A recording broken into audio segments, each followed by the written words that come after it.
Defense news in a nutshell, your fortnightly guide to all that's happening in MINDEF and the SCF in under 5 minutes. Here's what happened from the 4th to the 17th of April. The clear and present threat upon Singapore is terrorism, said Minister for Defense Dr. Ng Eng Hen at the Committee of Supply debate. While there is no imminent plot against Singapore, Dr. Ng pointed out that almost all cities are likely targets of attacks. The SCF must gear up to face the security challenges in the years ahead. The SCF has stood up task forces, such as the Special Operations Task Force, to defend Singapore against a multitude of threats. With the aid of better equipment, these task forces will be able to respond even more quickly should an attack occur. In this troubled peace, the SCF will train hard, prepare well, and continually adapt to protect Singapore. With Singaporeans strongly behind and with us, the SCF will respond decisively to all those who seek to do us harm and protect this precious island we call home. The SCF will also continue to work closely with the Home Team and other national agencies to harness the full strength of Singapore's defense capabilities. Joint exercises such as Exercise High Crest validate the whole of government response to simultaneous terrorist threats on land and at sea. Senior Minister of State for Defense Ong Ye Kung said that the SCF also needed the continued contribution and commitment of national servicemen.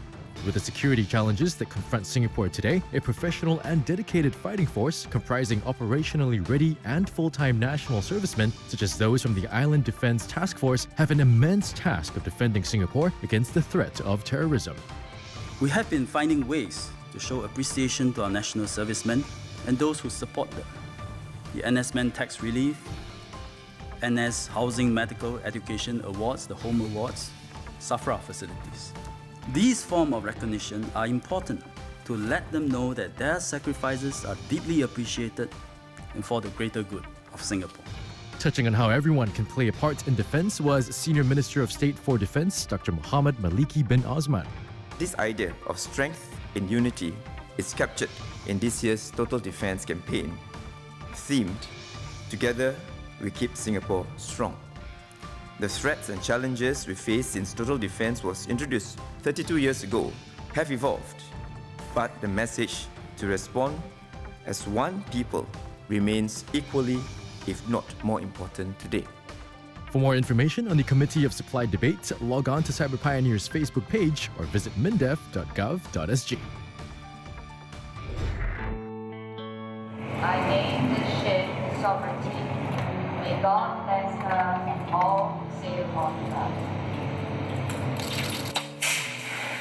The Republic of Singapore Navy's second littoral mission vessel, or LMV, was launched at a ceremony at Singapore Technology's Marine Benoi Yard. Speaking at the ceremony, Deputy Prime Minister and Coordinating Minister for National Security, Teo Chee Hean, highlighted that Singapore, as a maritime nation, relied heavily on the sea as its lifeline.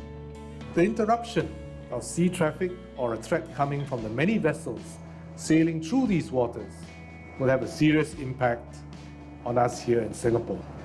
With its integrated sensors and weapons, as well as advanced C4 systems, the LMV will be more efficient and effective vessels that will enhance our ability to detect and respond to current and future maritime threats.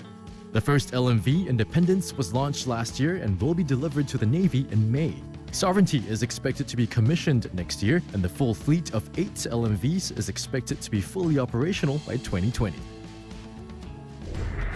More than 500 servicemen and women from 48th Battalion, Singapore Armoured Regiment, and Armour Training Institute took part in the 8th Exercise Panzer Strike, held for the first time in the Oberlausitz military training area in Germany. Roughly a quarter of the size of Singapore, the training area allows tank crews to practice firing at targets up to 4 kilometers away and engage moving targets while on the move. This enhances the realism of the training and competencies of SAF's armored troopers. The bilateral exercise also saw the exchange of military knowledge and forging friendships between the two forces.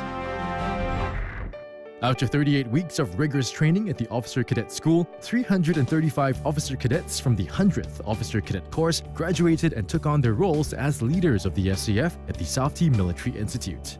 It's the quality of leadership in the SAF that will decide whether a mission is won or lost. And you must inspire nothing less than the highest standards of professionalism, and discipline in the men and women under your charge. For more details on these stories, visit mindef.gov.sg. Well, that's our defense news in a nutshell. Get to know us more through one of our social media channels. This is Mike from Power 98, signing off.